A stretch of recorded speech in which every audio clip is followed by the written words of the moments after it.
Hello students.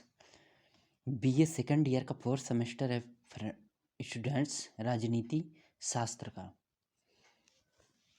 देखो, बहुविकल्पीय प्रश्न है।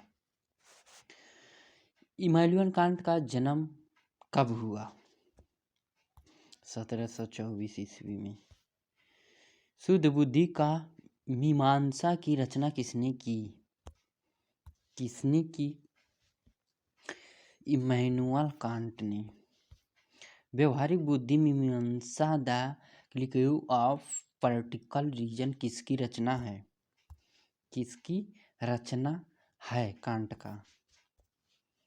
कांट का। किसके मतानुसार ईश्वर की सत्ता दो महान व्यवहारिक वस्तुओं से स्पष्टतः सिद्ध हो रही है? प्रथम, तारागणों से परिपूर्ण गगन मंडल स्टारी हेवेंस अबाव, और द्वितीय, मानव अंतःकरण के भीतर पाए जाने वाले नैतिक नियम हैं। कांट। किसने कहा कि हृदय मस्तिष्क से ऊंचा है और वही मनुष्य का सच्चा मार्गदर्शक है? किसने कहा? इमैनुअल कांट ने। किसने कहा कि सदिच्छा के अतिरिक्त संसार में या उससे बाहर किसी ऐसी वस्तु की कल्पना नहीं की जा सकती निर्बाध इच्छा कहा जा सके? किसने कहा? कांट ने।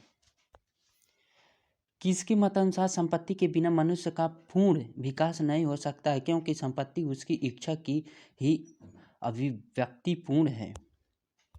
किसने कहा? कांट ने कहा। किसके अनुसार यदि विधान में कोई परिवर्तन होना है तो वह केवल शासन द्वारा ही हो सकता है, जन क्रांतियों द्वारा नहीं? इमैनुअल कांट द्वारा कहा गया। किसने कहा कि राज्य के उद्भव और स्वरूप के संबंध में कांट के सिद्धांत ठीक नहीं था, जो रूसो का था, और उसने अपनी तर्कपूर्ण शैली से अपने शब्द में व्यक्त किया है? डनिंग ने। निर्णय मीमांसा द क्रिटिक ऑफ जजमेंट के लेखक हैं? कांट। जजमेंट के लेखक हैं कांट। कांट मानवीय इच्छाओं को कितने भागों में विभाजित करता है? 2।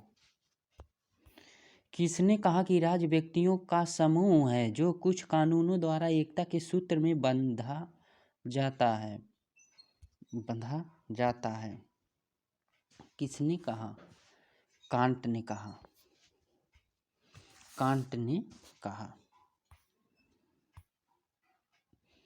किसके अनुसार दंड न्याय की रक्षा के लिए आवश्यक है? किसके अनुसार? कांट के अनुसार। किसने कहा स्वाधीनता का अर्थ है ऐसा कोई भी कार्य करने जिससे पड़ोसी को किसी प्रकार की हानि ना पहुंचे? किसने कहा? कांट ने कहा। किसने कहा कि जिस प्रकार हम सौंदर्य शास्त्र को विज्ञान की संज्ञा नहीं दे सकते, उसी प्रकार राजनीति शास्त्र को विज्ञान नहीं कहा जा सकता? नहीं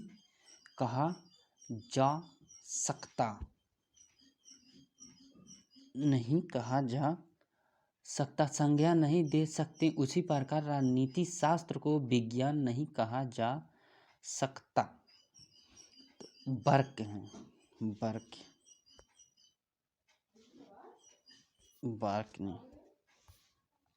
बर्क किस सिद्धांत का संपर्क है? ऐतिहासिक अधिकार। किसने राज्य का इस प्रकार वर्णन किया है? संपूर्ण विज्ञान में साझेदारी तथा संपूर्ण कला में साझेदारी है। प्रत्येक सद्गुण और सभी में पूर्णतः साझेदारी है। पूर्णतः साझेदारी है। एडमंड बर्ग के द्वारा। उपयोगितावाद का जन्म किसे माना जाता है? बेंथम को। अधिक संख्या का अधिकतम सुख विचार किसका है? बेंथम का।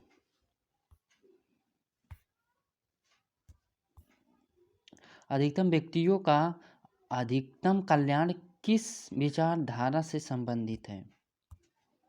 उपयोगितावाद से। बेंथम के अनुसार राज्य की उत्पत्ति का कारण है। राज्य की उत्पत्ति का कारण है आज्ञा पालन की आदत। सुखवादी मापक यंत्र की चर्चा करने वाला विचारक। ये है बेंथम। ये भी लिखा है फ्रेंड्स, लेकिन ये टाइपिंग में थोड़ा गड़बड़ी हो गया था। बेंथम। अंतरराष्ट्रीय विधि के संहिता कारण का समर्थन करने वाला विचारक कौन? बेंथम ने। सुख की मात्रा समान होने पर पुष्पिन और कविता का रसास्वादन दोनों एक ही कोटि के आनंद हैं, यह कथन किसका है? कि कोटि के आनंद है, यह कथन किसका है? बेंथम का। किस विचारक ने प्राकृतिक अधिकारों का खंडन किया? प्राकृतिक। बेंथम ने। वास्तव में भारत का गवर्नर जनरल बन कर मैं नहीं जा रहा हूँ, किंतु आप जा रहे हैं। यह वाक्य विलियम बेंटिंक ने किस विचारक को लिखे थे?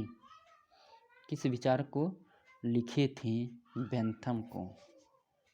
देखो फ्रेंड्स, ये भी बेंथम लिखा गया है, लेकिन ये टाइपिंग में थोड़ा डिसमिस हो गया। बेंथम के विचारकों से संबंधित नहीं है। संबंधित नहीं है।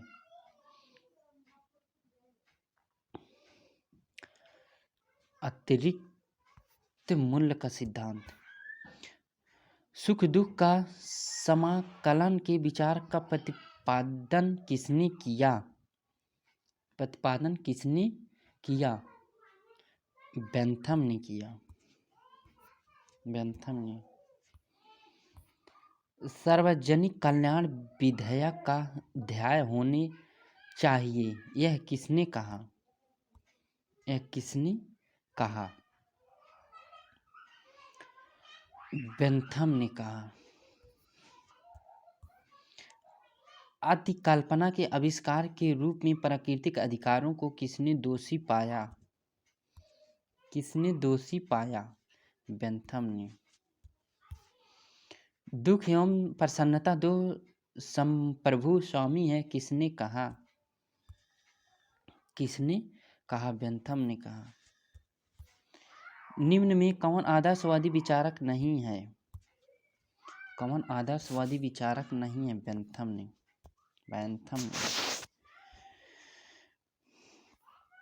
राज्य की उत्पत्ति तथा प्रकृति की विवेचना में किसने सामाजिक संविदा की अवधारणा का प्रयोग नहीं किया है?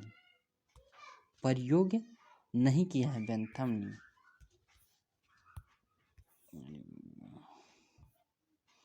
बेंथम की पुस्तक introduction to the principles of morals and legislation कब प्रकाशित हुआ?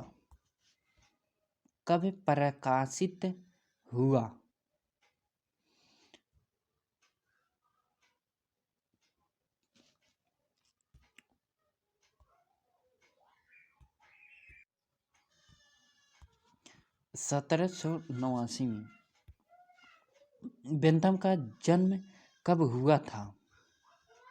बेंथम का जन्म कब हुआ था? 1748 में। थैंक्स स्टूडेंट्स, हमारे चैनल को लाइक सब्सक्राइब जरूर करें और शेयर भी करते रहें। Thanks students.